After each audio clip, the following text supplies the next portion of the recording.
بارك على محمد وعلى آل محمد كما باركت على إبراهيم وعلى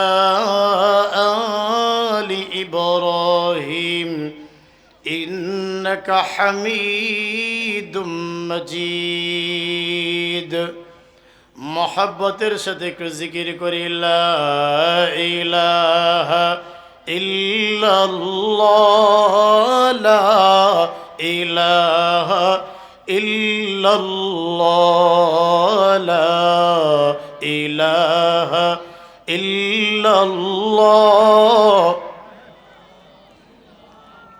দরদিগণ, আপনারা একটু বিক্ষিপ্তভাবে বসা, একটু কষ্ট দিয়ে আপনাদের একটু সামনে সামনে আসলে, যারা এদিকে আছেন বিক্ষিপ্ত আছেন মেহেরবানি করে আমার সামনের দিকে আসেন, একটু জমে জমে। যারা পেছনে আছেন প্লিজ একটু আপনারা দয়া করে সামনের দিকে আসুন, মজলিসটা একটু সুন্দর করুন।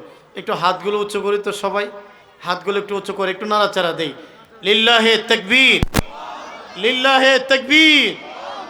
সড়কঘাটবাসী, সড়কঘাটবাসী জিন্দাবাদ, সড়কঘাটবাসী, গাজীপুরবাসী, নারায়ে তাকবীর।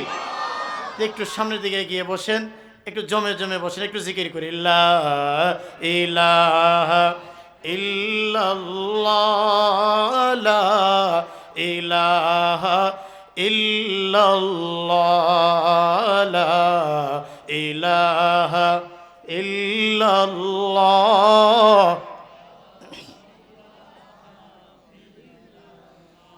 ভোর বিহানে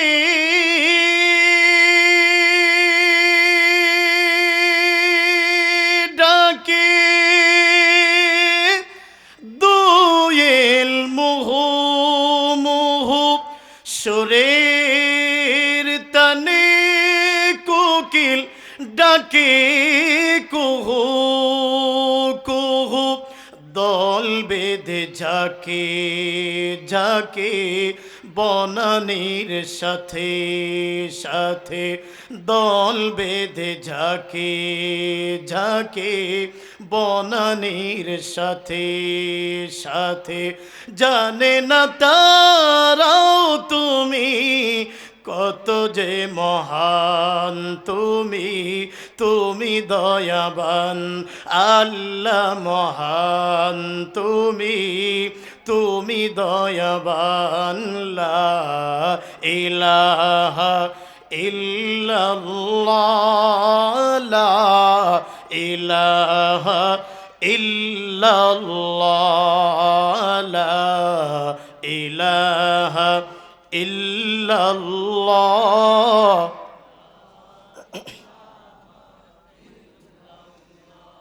লা ইলাহা ইল্লাল্লাহ মুহাম্মাদুর রাসূলুল্লাহ সাল্লাল্লাহু আলাইহি ওয়াসাল্লাম। আলহামদুলিল্লাহ।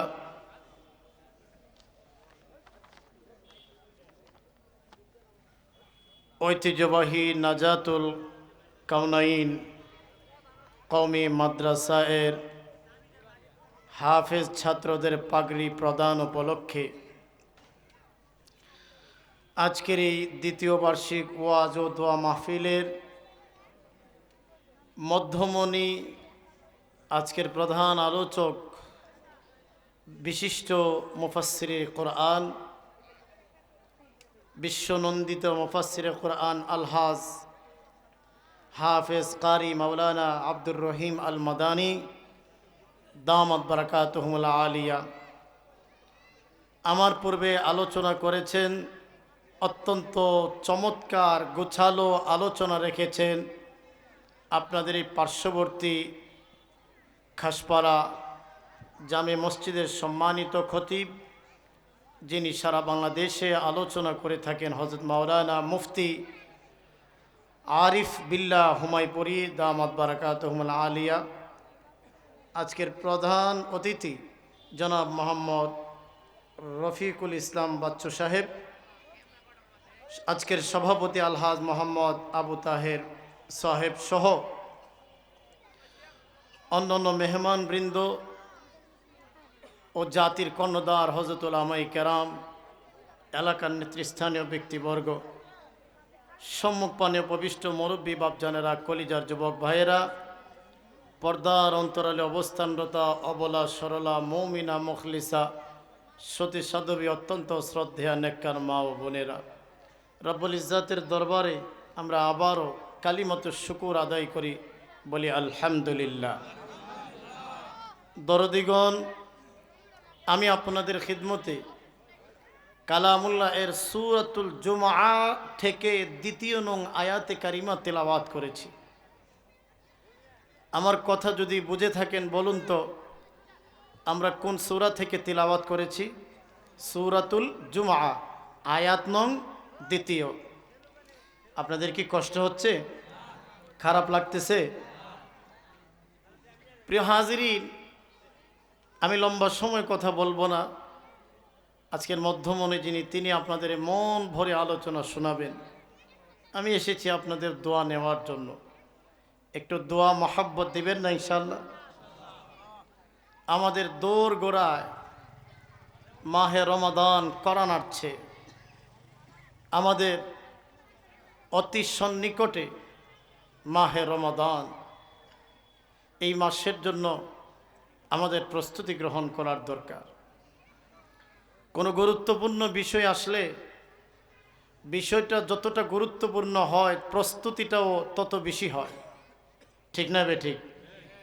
তো রমাদান তো এমন এক গুরুত্বপূর্ণ মাস, রহমত, মাগফিরাত, নাজাত নিয়ে যে মাস আসে। মুমিন বান্দা বান্দিরা নেকির পাহাড়, স্তূপকে স্তূপ জমা করবে মুমিন বান্দা বান্দিরা রমাদান মাসে। আলহামদুলিল্লাহ বলে। আল্লাহ রসুল দোয়া শিখিয়েছেন, আল্লাহুম্মা বারিক লানা ফি রজব ওয়া শাবান ওয়া বাল্লিগনা রমাদান। হে আল্লাহ, রজব শাবান এই 2 মাসের বরকত আমাদের দেন, আমাদের হায়াত রমাদান পর্যন্ত দীর্ঘ করে দেন। বলেন না আমিন। একটা রমাদান পাওয়া মানে অনেক কিছু। রমাদানে একটি রাত আছে লাইলাতুল কদর, শেষ দশকে, আছে না নাই? এক রাতের ইবাদত 1000 মাসের চাইতে শ্রেষ্ঠ সওয়াব আর উপঢৌকন আল্লাহ দান করে থাকেন। সুবহানাল্লাহ। তো এত বড় মহৎ ফজিলতের মাস, মুমিনদের নেকি কামাইয়ের মৌসুম, এটা কোনোভাবেই মিস্টেক করা যাবে না। আল্লাহ আমাদের হায়াত বাড়ায়া দিন, ভরপুর নেক আমল করার তৌফিক দান করেন। আপনাদের আমিনের আওয়াজে মনে হচ্ছে বক্তার থেকেও আপনারা ক্লান্ত। একটু জোরে কর না আমিন। আমার প্রাণ প্রিয় গাজীপুরবাসী, আমি যে আয়াত তিলাওয়াত করেছি, তিলাওয়াতকৃত আয়াতে মহান আল্লাহ সুবহানাহু ওয়া তাআলা যে বিষয়টি তুলে ধরেছেন সেটি হলো আমাদের প্রিয় হাবিব, সেরা নবী, শ্রেষ্ঠ নবী, রাহমাতুল লিল আলামিনকে আল্লাহ এই পৃথিবীতে যে প্রেরণ করেছেন, কি উদ্দেশ্য নিয়ে, আল্লাহ সে উদ্দেশ্যটা বর্ণনা করেছেন। রসুল কোন কাজ নিয়ে এসেছেন, নবীজির কাজ কি, দায়িত্ব কি, এই দায়িত্বগুলো আমাদের জানার দরকার আছে না নাই? আমাদের নবী কোন দায়িত্ব নিয়ে পৃথিবীতে আগমন করেছে, রসুলের কাজ কি, আল্লাহ যে রসুল প্রেরণ করেছেন কি উদ্দেশ্যে, এই উদ্দেশ্যটা এটা আমরা যদি জানতে পারি, আমাদের জন্য এই পৃথিবীতে জীবন পরিচালনা করা অতীব সহজ হবে এবং আখিরাত পাওয়ার সহজ একটি মাধ্যম হবে আমাদের। আমার কথা বুঝতে কোনো কষ্ট হচ্ছে না তো আপনাদের? রসুল প্রেরণের উদ্দেশ্য কি? 4টা উদ্দেশ্যে আল্লাহ রসুলকে পৃথিবীতে প্রেরণ করেছেন। কয়টা উদ্দেশ্যে বলেন না? 4টা। এক, আল্লাহ নিজে কোরআনে বলেছেন, সূরাতুল জুমআ এর দ্বিতীয় নং আয়াতে আল্লাহ তুলে ধরেছেন রসুল প্রেরণের যে 4 উদ্দেশ্য সেটি তুলে ধরেছেন। হুয়াল্লাযী বা'আসা ফিল উম্মিয়িনা রাসূলাম মিনহুম ইয়াতলু আলাইহিম আয়াতি, তিনি সেই সত্তা, হুয়াল্লাযী তিনি সেই সত্তা, বা'আসা ফিল উম্মিয়িনা রাসূলাম মিনহুম যিনি আরবদের ভেতর থেকে উম্মিদের কাছে আরবদেরই ভেতর থেকে আরবদের কাছে একজন রসূল প্রেরণ করেছেন। কি উদ্দেশ্যে? এক, ইয়াতলু আলাইহিম আয়াতি, যে তিনি আল্লাহর কোরআন মানুষদেরকে আবৃত করে শোনাবে। সুবহানাল্লাহ বলেন। দরদিগণ, আমার কথা বুঝে থাকলে বলুন তো, রসূল প্রেরণের প্রথম উদ্দেশ্য কি? আল্লাহর কোরআনে কারীমের তিলাওয়াত মানুষদেরকে শোনাবে। আপনারা যদি আমার সাথে একটু কথাবার্তা আদান প্রদান করেন, আমার জন্য কথা বলা সহজ হবে। একটু হা না কথাবার্তা আদান প্রদান করবেন। রসূল প্রেরণের প্রথম দায়িত্ব গেল। দ্বিতীয়, ওয়ায়ুযাক্কিহিম, এই রসূল মানুষকে আত্মশুদ্ধি করবেন। মানুষের অন্তরাত্মায় যত রোগ আছে, কুফুরের রোগ, মুনাফিকের রোগ, গীবত শিকায়াতের রোগ, হারাম খাওয়ার রোগ, মিথ্যে বলার রোগ ইত্যাদি ইত্যাদি, এই রোগগুলো অন্তর থেকে বের করে মানুষের আত্মাগুলোকে পবিত্র বানাবেন। এই হলো রসূলের দ্বিতীয় কাজ। রসূল প্রেরণের দ্বিতীয় উদ্দেশ্য এটা। 3 এবং 4, ওয়ায়ুআল্লিমুহুমুল কিতাবা ওয়াল হিকমা, তিনি আল্লাহর কোরআন শুধু তিলাওয়াত করে শোনাবে না, বরং কোরআনের অর্থ, ব্যাখ্যা, বিশ্লেষণ সহ জাতির সামনে তুলে ধরবে।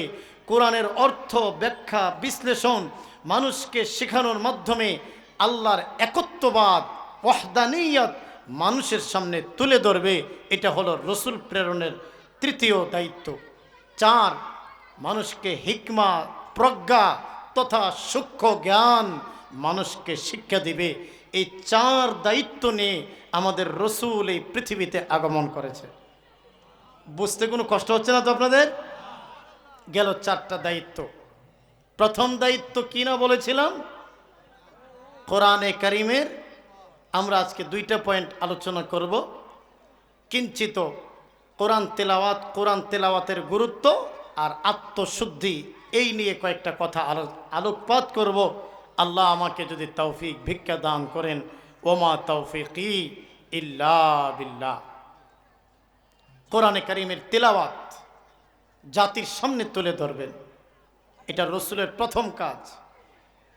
তাই আমাদের রসূল আরবের এমন কোনো হাট, বাজার, রাস্তাঘাট, দোকানপাট বাকি নেই যেখানে রসূল আল্লাহর কোরআনে কারীমের তেলাওয়াত মানুষের সামনে তুলে ধরে নাই। জোরে কন্যা আল্লাহু আকবার। শত বাধা বিপত্তি আর কাফির মুশরিকদের হামলা, হাজারো বাধা বিপত্তির ভেতর দিয়ে রসূল কোরআনে কারীমের তেলাওয়াত বন্ধ করে নাই।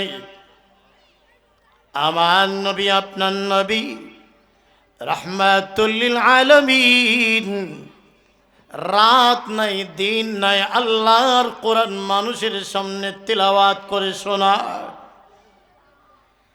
ইসলামের শুরু জামানাতে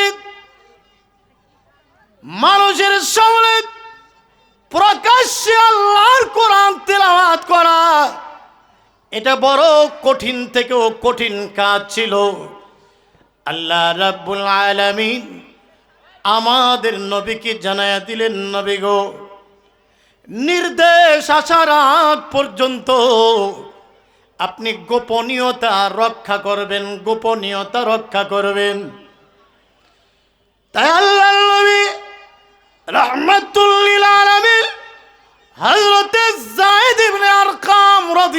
রাদিয়াল্লাহু আনহুর বাসায় অত্যন্ত গোপনীয়তা রক্ষা করে সাহাবায়ে কেরামদেরকে আল্লাহর কোরআন শিক্ষা দিতেন। সাহাবায়ে কেরাম এখান থেকে কোরআনের তালিম নেয়া, সাহাবায়ে কেরাম বিভিন্ন দিক বেদিকে ছুটে চলে যেতেন আর রাস্তার মোড়ে মোড়ে বিভিন্ন জায়গাতে আল্লাহর কোরআন মানুষদের আবৃত করে শোনাতেন। শত বাধা এসেছে, হামলা এসেছে, রক্তাক্ত হয়েছে, আল্লাহর কোরআনের তিলাওয়াত তুলে ধরা বন্ধ করে নাই সাহাবায়ে কেরাম। ঠিক না বেঠিক? আমাদের অনেকে বলে মাদ্রাসা এত কেন, মাদ্রাসা এত কেন হয়? আরে ভাই, মাদ্রাসা প্রতিটা ঘরে ঘরে মাদ্রাসা বানানোর দরকার। কোরআন কি শুধু মাদ্রাসায় পড়ার জন্য, না আমি নিজে পড়ার জন্য? কথা কন। আমার ঘরটাকে মাদ্রাসা বানানোর দরকার। কথা কন দরদিরা, জোরে কন। প্রত্যেকের ঘরগুলো এক একটা বাসা, এক একটা ঘর মাদ্রাসার পরিণত করার দরকার। যতক্ষণ আমরা না পরিণত করতে পারবো ততক্ষণ আমরা কোরআন প্রেমী হতে পারবো না। ঠিক না বেটি? কোরআনের প্রেমিক হয়ে যান, কোরআন আপনার জন্য সুপারিশ করে, কোরআন নিজে সুপারিশ করে টেনে ধরে ধরে আল্লাহর জান্নাতে আপনাকে নিয়ে যাবে আল্লাহর কোরআন। প্রতিটা ঘর মাদ্রাসা বানান, নিজে তিলাওয়াত করেন, সন্তানকে তিলাওয়াত শিখান, স্ত্রীকে শিখান, মেয়েকে শিখান, আপনার পরিবারের সকলকে কোরআনের তালিম আর শিক্ষা দেন। এটা আলমিরাতে উঠিয়ে রাখার জন্যই কোরআন আসে নাই, ও মাদ্রাসায় পড়াবে শুধু এর জন্য কোরআন আসেনি। কথা কোন আপনারা? কোরআন দিয়ে ঘর চলবে, কোরআন দিয়ে সমাজ চলবে, এমনকি কোরআন দিয়ে রাষ্ট্র পরিচালনার সর্বোচ্চ চেষ্টা আমাকে করতে হবে। যতক্ষণ পর্যন্ত আল্লাহর কোরআনের আইন বাস্তবায়ন না হবে ততক্ষণ এই দেশে শান্তির কোনো আশা করা যায় না। যতক্ষণ পর্যন্ত আল্লাহর কোরআনের আইন বাস্তবায়ন না হবে আমার মা আমার বোন নিরাপদে তার ইজ্জত নিয়ে বাসায় যেতে পারবে না। এই দেশের মধ্যে আপনার শান্তি, প্রকৃত আসল শান্তি আশা করা যায় না কোরআনের আইন যতক্ষণ বাস্তবায়ন না হবে। কথা কন ঠিক কি না বেঠিক? ইতোমধ্যে আপনারা দেখেছেন গত 2-3 দিন আগে বিমানের এমডি, বিমানের পরিচালক যে প্রধান এমডি যে, তার বাসায় একটা নিরীহ গরিব একটা মেয়ে, কাজের মেয়ে, তারে এমনভাবে প্রহার করেছে, চেহারা বিকৃত করে দিয়েছে, রক্তাক্ত করেছে। আজকে মানবতা কোথায় গেল? কোথায় গেল আজকে মানবতা? যদি কোরআন থাকতো আর এই ধরনের 2-1টাকে বাইতুল মোকাররমের উত্তর গেট কিংবা দক্ষিণ গেটে আপনার ওই জুলাইয়া টানায়া যদি বাঁশের চিকন কঞ্চি দিয়া ফাত ফাত করে বাড়ি লাগানো যাইতো তখন এই দেশে আর এই ধরনের ঘটনা ঘটতো না। কথা কন ঠিক কিনা বেঠে? আদালতের আইনের ফাঁকফুকর দিয়ে এই ধরনের রাঘব বোয়ালরা বারবার বের হয়ে আসে, আবার অপরাধ সংগঠিত হয়। যদি আল্লাহর কোরআনের আইন বাস্তবায়ন হতো আর এই রাঘব বোয়ালদেরকে ধরে 2-1টা আইন বাস্তবায়ন করা যেত এই দেশে, আর এই ধরনের নিকৃষ্ট অন্যায় অপরাধ সংগঠিত হতো না। কথা কন চাননি আপনারা? কোরআনের আইন আসুক চাননি আপনারা? আসতে বলেন যে আপনারা ভালো মানুষ আসুক, আমার প্রতিনিধি আল্লাহওয়ালা হোক, নামাজি হোক, চাননি আপনারা? তবে মন রাখেন দোস্ত গো, বাজারে গরু বিক্রি হয়, গরুর একটা মাথাও দেখবেন যে আপনার 5, 6, 7 হাজার টাকা বিক্রি হয় কি না? গাজীপুরে কত কইরা অনুমান একটা ধারণা নিতেছে আর কি, একটা গরুর মাথা, ছোট গরুর মাথা কত টাকা বিক্রি হয় অনুমান আর কি, কত? 4-5 হাজার। আচ্ছা, একটা খাসির মাথা কমসে কম 2000-1700 টাকা বিক্রি হয়। ঠিক না বেঠিক? আর এই মুরগির মাথা যে রাইখা দেয় আপনার, ওই যে পোলট্রি মুরগির মাথা, এগুলো টাকা দিয়ে বিক্রি হয়। তাও দেখবেন যে আপনার কেজি 150-200 টাকা। আর মুসলমান 5 টাকার একটা চা খাইয়া ইমান আর নিজেরে বিক্রি করে দেয়, দাম নাই তার। ঠিক না বেটি? রাহমাতুল লিল আলামিনের বিশিষ্ট একজন সাহাবী হযরত আব্দুল্লাহ ইবনে মাসউদ রাদিয়াল্লাহু আনহু কোন একটা রাস্তার মোড়ে গিয়ে তিনি দাঁড়ায় গেলেন, আল্লাহর কোরআন তিনি তিলাওয়াত করতে আরম্ভ করে দিলেন। والشمس وضحاها والقمر إذا تلاها والنهار إذا جلاها والليل إذا يغشاها والسماء وما بناها والأرض وما طحاها ونفس وما سواها আব্দুল্লাহ ইবনে মাসউদ রাদিয়াল্লাহু আনহু আল্লাহর কোরআন যখন তিলাওয়াত তিনি আরম্ভ করে দিলেন, তিলাওয়াত যখন আরম্ভ করে দিলেন, চতুর্দিক থেকে হামলা শুরু হয়ে গেল ওনার উপরে। চতুর্দিক থেকে শুরু হয়ে গেল, পাথর মারতে আরম্ভ করলো। এমনকি দেখা যায় ওনার শরীরটাকে বিকৃত করে দেওয়া হয়েছে, নাকটাকে, চেহারাটা বিকৃত করে দেওয়া হয়েছে, নাকটাকে বাঁকা করে দেওয়া হয়েছে, রক্তাক্ত হয়ে গেছে শরীরটা।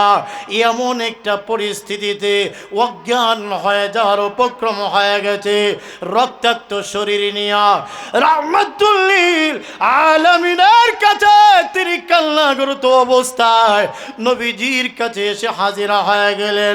আগো নবীজি, এই যে তাকায়া দেখেন, কেন গো আমি মহান আল্লাহর কোরআন তিলাওয়াত করি, আমি কেন তিলাওয়াত তুলে ধরি, আমার এই অবস্থা করেছে কাফের মুশরিকরা, আমার চেহারাটা বিকৃত করে দিয়েছে, আমার নাকটাকে বাঁকা করে দিয়েছে।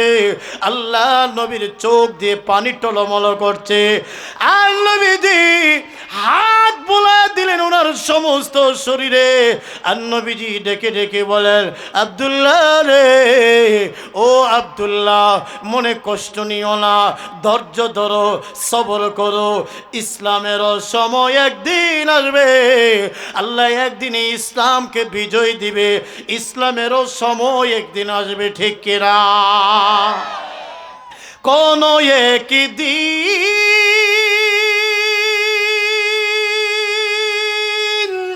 এদেশের আকাশে কালিমার পতাকা উড়বে, সেদিন সবাই খোদাই বিধান পে দুঃখ বেদনা ভুলবে। কথা কন, কোন একদিন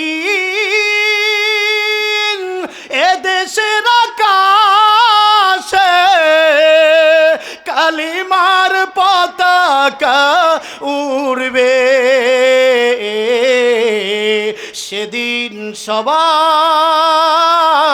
খোদাই বিধান পে দুঃখ বেদনা ভুলবে। আল্লাহ সেই পরিবেশ আমাদের দেশে দেন, আমিন বলে না, আর জোরে কন্যা আমিন। আমার কলেজার টুকরা আল্লাহ নবী বিশ্ব নবী রাহমাতুল লিল আলামিন, এমন কোন বাজার নাই, এমন কোন হাট নাই যেখানে আল্লাহর কোরআন তিলাওয়াত তিনি তুলে ধরে নাই। রাহমাতুল লিল আলামিন বাইতুল্লাহর চত্বরে বসে তিলাওয়াত আরম্ভ করে দিলেন। নবীজি তিলাওয়াত করতেছেন, ইয়াসিন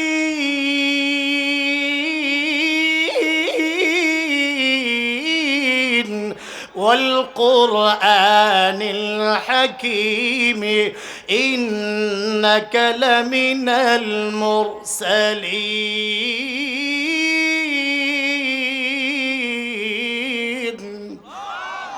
আল্লাহ নবী তিলাওয়াত করে বাইতুল্লাহর চত্বরে বসে আবু লাহাবের স্ত্রী উম্মে জামিল দূর থেকে নবীজির কণ্ঠের তেলাওয়াত শুনল।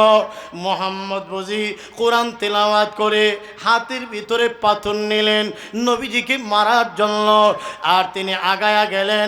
আবু বকর সিদ্দিক রাদিয়াল্লাহু আনহু নবীজির পাশে বসা। আবু বকর সিদ্দিক বলেন, ওগো নবীজি, ওই যে তাকায়া দেখেন আবু লাহাবের স্ত্রী আপনাকে মারার জন্য, হামলা করার জন্য পাথর হাতে নিয়ে এগিয়ে আসতেছে। নবীজি বলেন, রে আবু বকর, চিন্তা করো না, মহান আল্লাহর কোরআন আমি তিলাওয়াত করব। আল্লাহ রাব্বুল আলামিন আল্লাহর নিজের কুদরতি হাতে আমাকে হেফাজত করবেন। নবীজি তিলাওয়াত শুরু করে দিলেন। উম্মে জামিল কাছে গেল, নবীজিকে দেখে না, আর উম্মে জামিল আবু বকর সিদ্দিক রাদিয়াল্লাহু আনহুকে বলেন, ও আবু বকর, আপনাকে দেখতেছি কিন্তু মুহাম্মদকে কেন দেখি না? আসল কথা হলো, আল্লাহর নবী যখন কোরআন তিলাওয়াত করতেন, আল্লাহ রাব্বুল আলামিন কাফের এবং নবীজির মধ্যখানে একটা গোপন পর্দা দিয়া ঢাইকা দিতেন, তাই উম্মে জামিল রাসূলকে দেখে না। আবু বকর সিদ্দিক রাদিয়াল্লাহু আনহু বলেন, তুমি যখন দেখো না আমি কি বলবো, তুমি তালাশ করে নাও। সে নবীকে পায় নাই, চলে গেল। আমি যেই কথাটা আপনাদেরকে বোঝাতে যাচ্ছি এখান থেকে, ও কলিজার টুকরা গাজীপুরবাসী আমার, আল্লাহর নবী শত বাধা বিপত্তির ভেতর দিয়েও আল্লাহর কোরআন মানুষের সামনে তুলে ধরেছেন। আল্লাহ রাব্বুল আলামিন সূরাতুল জুমায়ের ২য় নং আয়াতে বলেন, রাসূলের প্রথম দায়িত্ব হলো ইয়াতলু আলাইহিম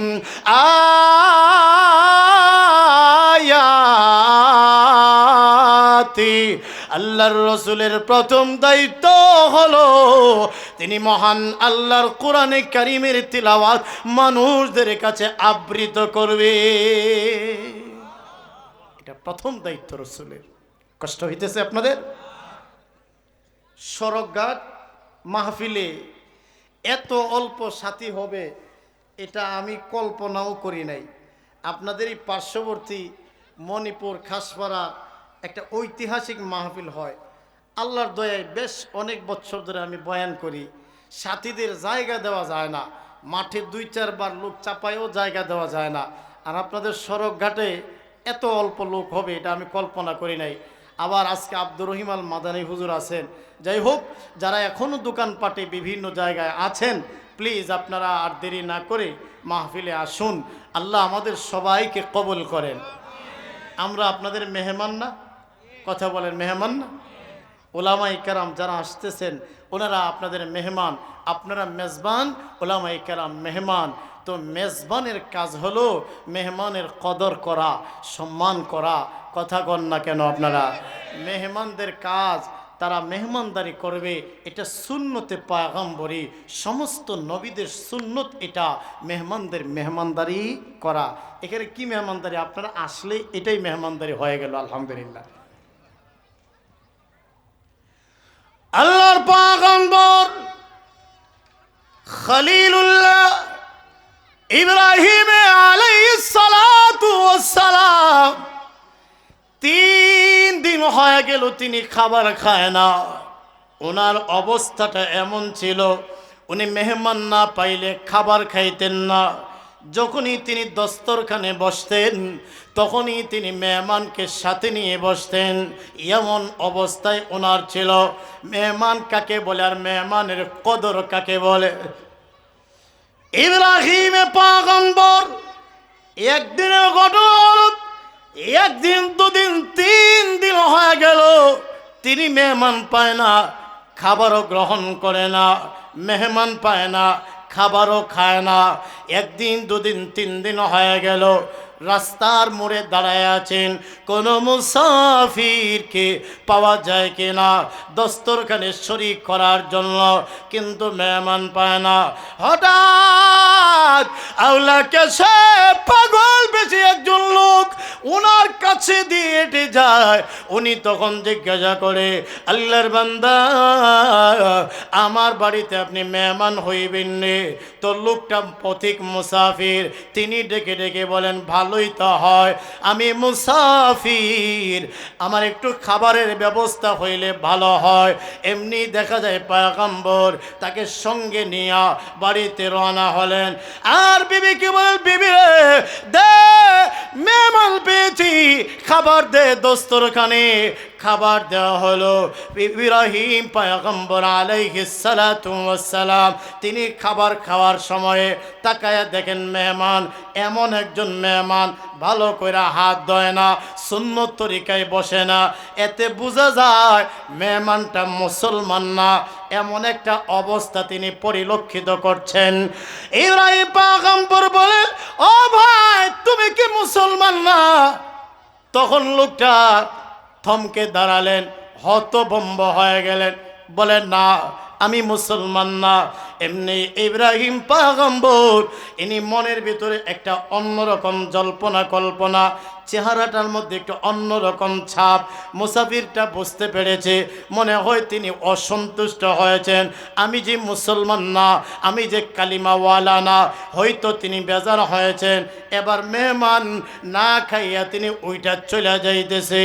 কতক্ষণ দূরে যখন চলে গেছে, মহান আল্লাহ জিবরাইলকে পাঠিয়ে দিলেন, রে জিবরাইল, যা আমার বন্ধুকে যায় বল, এই যে লোকটা এত বছর তার হয়ে গেল, তার জিন্দেগির 40-50 বছর তার হয়ে গেল, আমি রব্বুল আলামিন কোনোদিন তো তাকে না খাওয়াইয়া রাখি নাই, আমি একদিনের জন্য রে তার রিজিক বন্ধ করে রাখি নাই।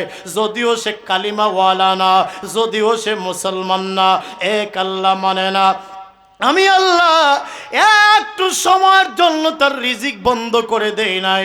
আমার পয়গম্বর কেন তাকে উঠাইয়া দিলেন? তাড়াতাড়ি যেন তাকে সাথে নিয়ে খানা খায়, আমার বন্ধুকে জানায়া দাও।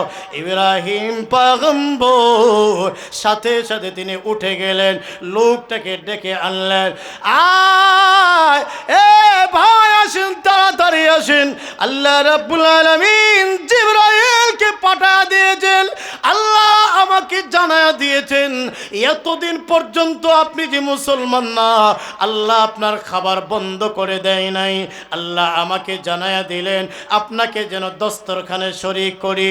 লোকটা ডেকে ডেকে বলেন, পয়গম্বর, আমি আর কিছু জানতে চাই না, খাবার পরে আগে আমাকে ঈমানের কালিমাটা পড়ায় দেন, লা ইলাহা ইল্লাল্লাহু ইব্রাহিম খলিলুল্লাহ, সুবহানাল্লাহ। তো কি বলতেছিলাম আপনাদেরকে, মেহমানের কদর করা সুন্নতে পয়গম্বরী, সমস্ত নবীদেরও সুন্নত এটা। যাই হোক, আমি বলতেছিলাম আল্লাহ রাব্বুল আলামিন আমাদের নবীকে এই পৃথিবীতে প্রেরণ করেছেন 4টা দায়িত্ব দিয়ে। 1 নম্বর হলো কোরআনে কারীমের তিলাওয়াত, নবীজি তুলে ধরেছেন, তাই রসুলের যেই কাজ উম্মতেরও সেই কাজ। কোরআন শিখেন, কোরআন শিখান, নিজে পড়েন, প্রতিটা ঘর বাড়ি বাসাগুলো মাদ্রাসার পরিণত করতে হবে। কোরআন প্রেমীকে যখন কবরের ভিতরে রাখা হবে, আল্লাহওয়ালা নেককার বান্দা বান্দিকে যখন কবরের ভিতরে রাখা হবে গো, তার এক পার্শ্বে যায় নামাজের সওয়াব অবস্থান নেবে, আরেক পার্শ্বে রোজার সওয়াব, আরেক পার্শ্বে দান সাদাকার সওয়াব, আরেক পার্শ্বে তার হজ্জের সওয়াব। এমনিভাবে কবরের ভিতরে একটা ছোট্ট পাখি ঢুকে পড়বে, কবরের নেককার মুর্দা ডেকে ডেকে বলবে, কে তুমি? তোমাকে তো চিনতে পারলাম না গো। এটা নামাজের সওয়াব চিনতে পেরেছি, এটা রোজার সওয়াব চিনতে পেরেছি, এটা হজ্জের সওয়াব, এটা দান সাদাকার সওয়াব আমি চিনতে পেরেছি, কিন্তু ছোট্ট পাখি কে গো তোমাকে চিনতে পারলাম না। এমনি পাখিটা তখন ডাক দিয়ে বলেন, ও কোরআন প্রেমিক, আমাকে চিনতে পারো না, আমি হইলাম মহান আল্লাহর কোরআন। আমি পাখির সুরত ধরে তোমার কবরের ভিতরে ঢুকে পড়েছি। আমি আল্লাহর কোরআন পাখির সুরত ধরে কবরে ঢুকছি। আল্লাহর কোরআন তখন বলতে থাকবে, তুমি যে কোনো না কোনোভাবে আল্লাহর কোরআন ধরেছিলে গো, কোনো না কোনোভাবে কোরআন পড়েছিলে, কোরআনকে মহব্বত করতে, কোরআনের মাদ্রাসাকে মহব্বত করতে, কোরআনের আলেমকে মহব্বত করতে, কোরআনের এরকম পাখিদেরকে মহব্বত করতে। তাই আমি মহান আল্লাহর কোরআন, কোরআন পাখির সুরত ধরে কবরের ভিতরে ঢুকে পড়েছি, যতক্ষণ পর্যন্ত তোমার কবরটাকে জান্নাতের বাগান না বানায় দেওয়া হবে, আমি আল্লাহর কোরআন তোমাকে ছেড়ে দিয়ে যাব না। কোরআন আপনার কবরে কাজে আসবে। কোরআন হাসরের মাঠে আপনাকে সুপারিশ করে করে আল্লাহর কাছে সুপারিশ করে করে ধরে ধরে জান্নাতে নিয়ে যাবে। কন্যা সুবহানাল্লাহ। তো কোরআন পড়ব তো ইনশাআল্লাহ। সন্তানদের পড়ানোর নিয়ত আছে না ইনশাআল্লাহ? ছেলে মেয়ে কোরআন শেখাবেন, কোরআন শেখাবেন। সর্বত্র কোরআন যেন, কোরআন সব জায়গায় ছড়ায় ছিটিয়ে যায়। কোরআন প্রতিটা জায়গায় কোরআনের তেলাওয়াত চলবে। রমাদান আসতেছে, গুরুত্ব সহকারে কোরআন পড়বেন। আমাদের ইমামে আবু হানিফা রহমতুল্লাহি আলাই, তিনি তো প্রতি রমাদানে 63 খতম, আরেক বর্ণনায় 100 খতম কোরআন করতেন তিনি রমাদান মাসে। আল্লাহু আকবার। এক মাসে 63 খতম কোরআন পড়া, এটা কি মনে করেছেন চারটিখানি বিষয়? আমরা কয় খতম পড়ি? একটু সামান্য পড়লে পড়ি, না পড়লে নাই। চিন্তা করেন একটু, ওনারাও মানুষ ছিলেন, আমরাও মানুষ। তো ইনশাল্লাহ কোরআনের সাথে মহব্বত লাগাবো তো ইনশাআল্লাহ। কোরআনের মাদ্রাসাকে মহব্বত করব। আমার দরদিরা প্রথম বিষয় গেল, ছোট্ট একটা হাদিস পড়েছি। আমার দ্বিতীয় পয়েন্ট থেকে এই হাদিসের দিকে আমি আলোচনা করব ইনশাআল্লাহ। রসুল প্রেরণের দ্বিতীয় উদ্দেশ্য ওয়ায়ুজাক্কিহিম, এই রসুল মানুষের আত্মশুদ্ধির মাধ্যমে এক আল্লাহর দাওয়াত দেবে, আল্লাহর একত্ববাদ মানুষের সামনে তুলে ধরবে। এটা ছিল রসুলের দ্বিতীয় কাজ। তো আত্মশুদ্ধি, আপনারা বলেন আমাদের দিলের ভেতরে, অন্তরের ভেতরে, আমাদের আত্মার ভেতরে কিছু রোগ অসুস্থতা আছে না নাই? না গাজীপুরবাসীর নেই, আমরা মাসুম, আছে না নাই?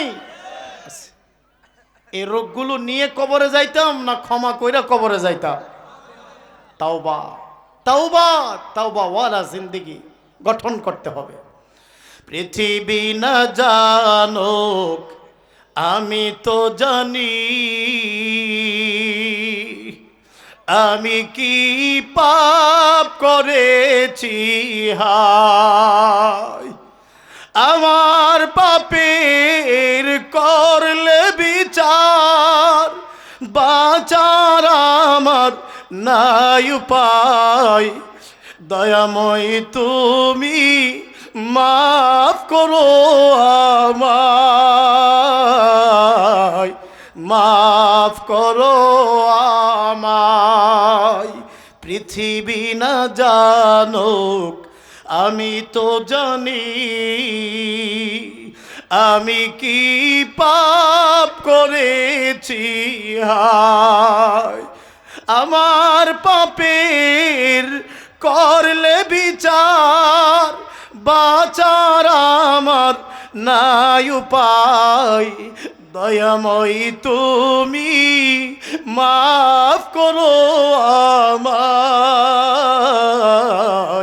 মাফ করো আমায়। বলেন আল্লাহুম্মা আমিন। রাহমাতুল লিল আলামিনের দ্বিতীয় দায়িত্ব হলো আত্মশুদ্ধির মাধ্যমে মানুষদের কাছে আল্লাহর একত্ববাদ তুলে ধরবেন। আমার দরদেরা, আমাদের শরীর যেমনি ভাবে অসুস্থ হয় গো, এমনি ভাবে আমাদের অন্তরটাও অপবিত্র হয়, অসুস্থ হয়। শরীরের রোগের জন্য যেমনি ভাবে আমরা ডাক্তার দেখাই, আত্মার রোগের জন্য ডাক্তার দেখানোর প্রয়োজন আছে। হক্কানি ওলামায়ে কেরাম, হক্কানি বুজুর্গানে দিনদের কাছে গিয়া আত্মার রোগের কথা বইলা বইলা ঔষধ নিয়ে আসবেন। আল্লাহ রাব্বুল আলামিন কোরআনে কারিমে